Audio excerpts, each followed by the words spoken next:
Hello guys, welcome to my channel Geetika's home kitchen. আমি আজকে গরমে একটা ঠান্ডা রেসিপি নিয়ে এসেছি। এটা হলো ড্রাগন ফলের শরবত। এই আমি ড্রাগন ফল নিয়েছি একটা, এটাকে আমি এবার কেটে নেব। আর নিয়েছি এখানে চিনি, টক দই, চাট মশলা, বিট নুন, গন্ধরাজ লেবু। এখানে নিয়েছি আইস কিউব। এখানে আছে একটা মিক্সির জার, ঠান্ডা জল আর গ্লাস।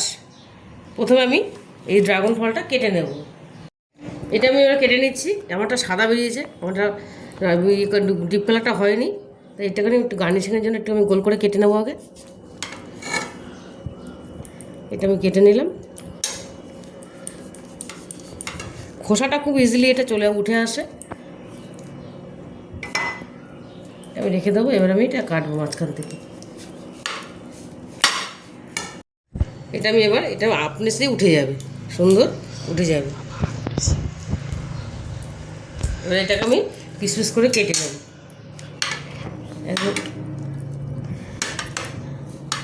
আমি কেটে নিলাম স্লাইস করে, চোখো চোখো করে আমি কেটে নিয়েছি।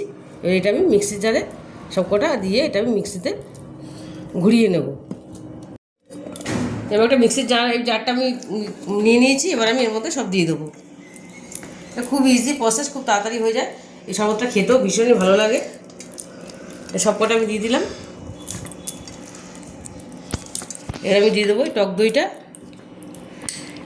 ড্রাগন দিয়ে মিল্কশেকটাও খুব ভালো লাগে। দিয়ে দেবো আমি পরিমাণ মতন চিনি। তোমরা যেরকম মিষ্টি খাও সেভাবে, কেন এটা এই ফলটা খুব মিষ্টি, ড্রাগন ফলটা। এবার দিয়ে দেবো অল্প বিট নুন।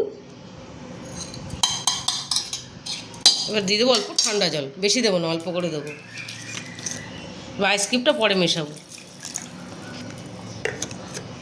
এবার ঠান্ডা জলটা আমি দিয়ে দিলাম অল্প ঘন।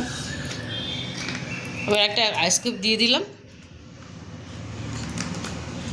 দুটো আমি দিয়ে দিলাম। এবার এটা আমি পেস্ট করে নেব। দেখো আমি সুন্দর একটা মিক্সি করে নিয়েছি, সুন্দরভাবে পেস্ট হয়ে গেছে এটা। এবার আমি একটু এটা ছাঁকনি দিয়ে ছেঁকে নেব। এবার একটা বড়ো ছাঁকনি নিয়েছি, এটা দিয়ে আমি ছেঁকে নেব।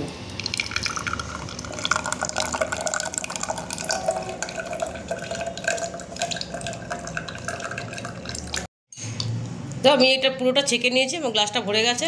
আমি 3টা আইসক্রিম দিয়ে দিয়েছি, আরেকটা দিয়ে দেবো, দিয়ে দিলাম। এবারটা দিয়ে দেবো গন্ধরাজ লেবুর রস, তাহলে খেতে আরও বেশি ভালো লাগবে। এবার দিয়ে দেবো চাট মশলা, অল্প বিট নুন ছড়িয়ে দিলাম। এবার আমি এটা একটু গার্নিশিং করবো। এটা দিয়ে একটু গার্নিশিং করলাম আমি।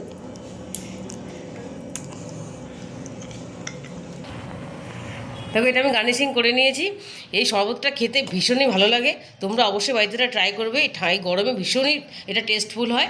আর যদি রেসিপি তোমাদের ভালো লেগে থাকে তাহলে আমাকে লাইক, শেয়ার আর সাবস্ক্রাইব করতে ভুলবে না। টাটা।